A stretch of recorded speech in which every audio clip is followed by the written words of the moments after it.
magical wonders of this age. The Christmas message is really one for all seasons and not just for one day of the year. If we can show this by our lives and by our example, then our contribution as parents will be just as important as any made by scientists and engineers. Perhaps we can then look for the real peace on earth, and the powers which men have harnessed will be used for the benefit of our fellow men. I hope this Christmas Day is bringing to many of you peace and happiness, and for everyone the hope of this to come. May God bless you all. My message today is one of encouragement and hope. Christmas on this side of the equator comes at the darkest time of the year, but we can look forward hopefully to lengthening days and the returning sun. The first Christmas came at a time that was dark and threatening, but from it came the light of the world. I wish you all a happy Christmas. My hope this Christmas is that the Christian spirit of reconciliation may burn as strongly in our hearts during the coming year. God bless you, and a very happy Christmas to you all. A few weeks ago, I was sent this poem. When all your world is torn with grief and strife, think yet. When there seems nothing left to mend the frail and time-worn fabric of your life, the golden thread of courage has no end. So to you all I say, God bless you, and a very happy Christmas. It said, "Blessed are the peacemakers, for they shall be called the children of God."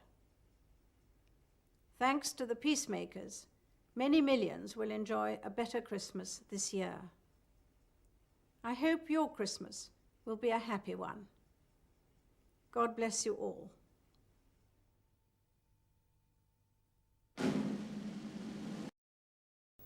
Better to look forward and say, if only. If only we can live up to the example of the child who was born at Christmas, with a love that came to embrace the whole world. If only we can let him recapture for us that time when we face the future with childhood's unbounded faith.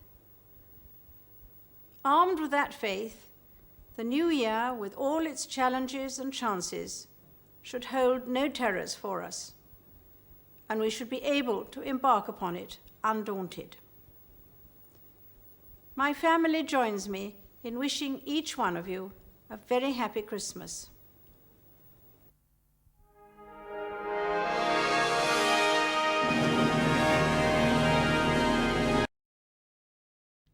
Christmas reaffirms that God is with us today. But as I have discovered afresh for myself this year, he is always present in the kindness shown by our neighbors and in the love of our friends and family. God bless you all, and happy Christmas.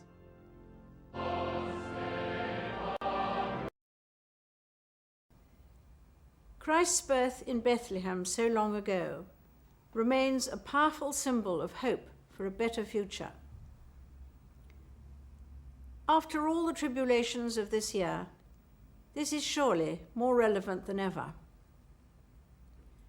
As we come together amongst family and friends and look forward to the coming year, I hope in the months to come we shall be able to find ways of strengthening our own communities as a sure support and comfort to us all, whatever may lie ahead. May I, in this my 50th Christmas message to you, once again wish every one of you a very happy Christmas.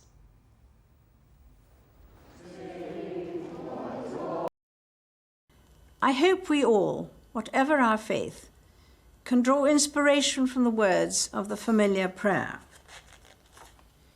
Teach us, good Lord, to serve thee as thou deservest, to give and not to count the cost, to fight and not to heed the wounds, to toil and not to seek for rest, to labour and not to ask for any reward save that of knowing that we do thy will. It is this knowledge which will help us all to enjoy the festival of Christmas. A happy Christmas to you all. How lucky you are, said the visitor, to live in a country where your children can grow up in this way. I hope they will be allowed to enjoy this happy companionship for the rest of their lives.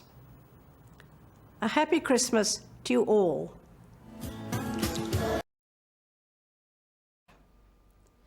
I believe also that it has shown us all how our faith, whatever our religion, can inspire us to work together in friendship and peace for the sake of our own and future generations.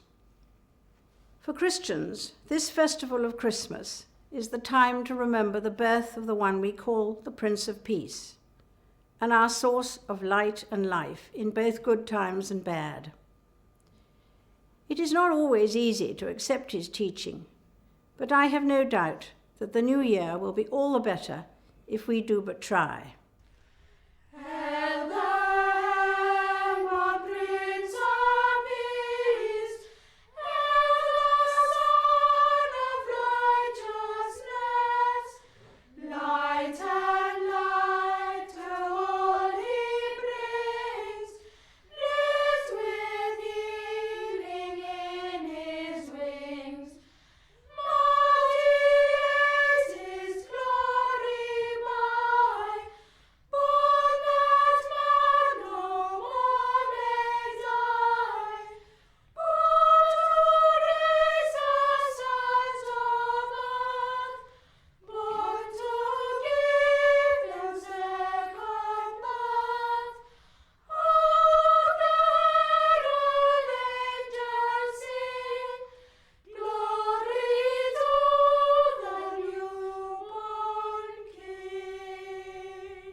I hope you will all have a very happy Christmas this year, and that you go into the new year with renewed hope and confidence.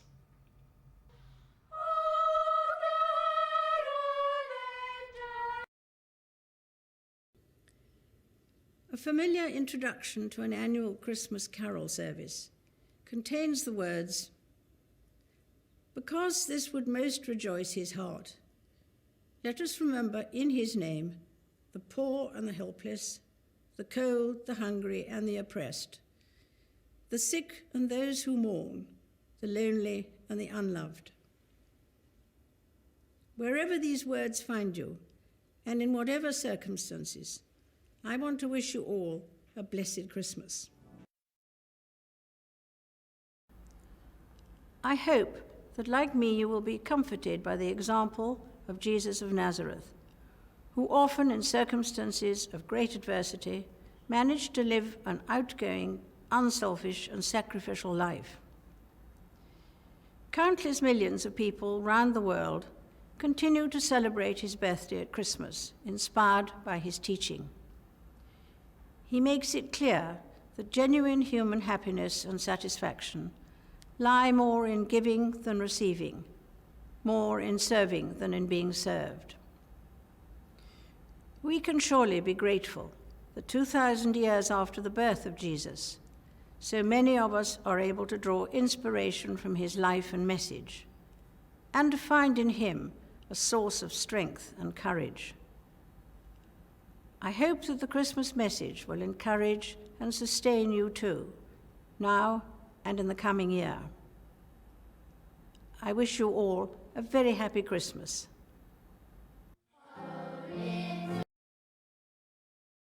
The carol, In the Bleak Midwinter, ends by asking a question of all of us who know the Christmas story, of how God gave himself to us in humble service. What can I give him, poor as I am? If I were a shepherd, I would bring a lamb. If I were a wise man, I would do my part. The carol gives the answer. Yet what I can, I give him, give my heart.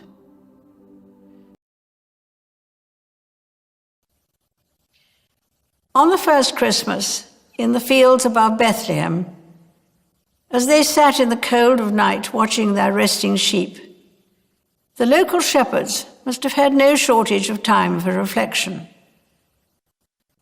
Suddenly, all this was to change. These humble shepherds were the first to hear and ponder the wondrous news of the birth of Christ, the first Noel, the joy of which we celebrate today.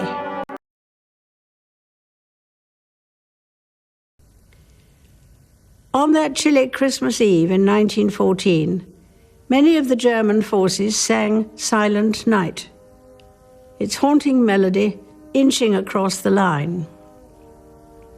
That carol is still much loved today, a legacy of the Christmas truce, and a reminder to us all that even in the unlikeliest of places, hope can still be found.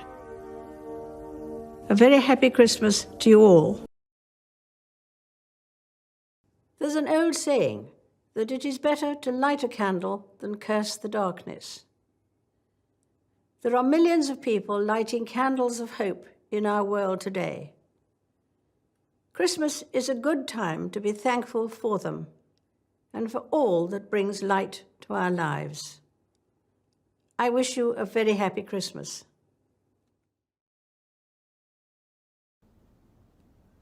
Jesus Christ lived obscurely for most of his life and never traveled far. He was maligned and rejected by many, though he had done no wrong. And yet billions of people now follow his teaching and find in him the guiding light for their lives. I am one of them because Christ's example helps me see the value of doing small things with great love, whoever does them, and whatever they themselves believe. The message of Christmas reminds us that inspiration is a gift to be given as well as received, and that love begins small but always grows. I wish you all a very happy Christmas. We remember the birth of Jesus Christ, whose only sanctuary was a stable in Bethlehem. He knew rejection, hardship, and persecution. And yet it is Jesus Christ's generous love and example which has inspired me through good times and bad. Whatever your own experience is this year, wherever and however you are watching, I wish you a peaceful and very happy Christmas.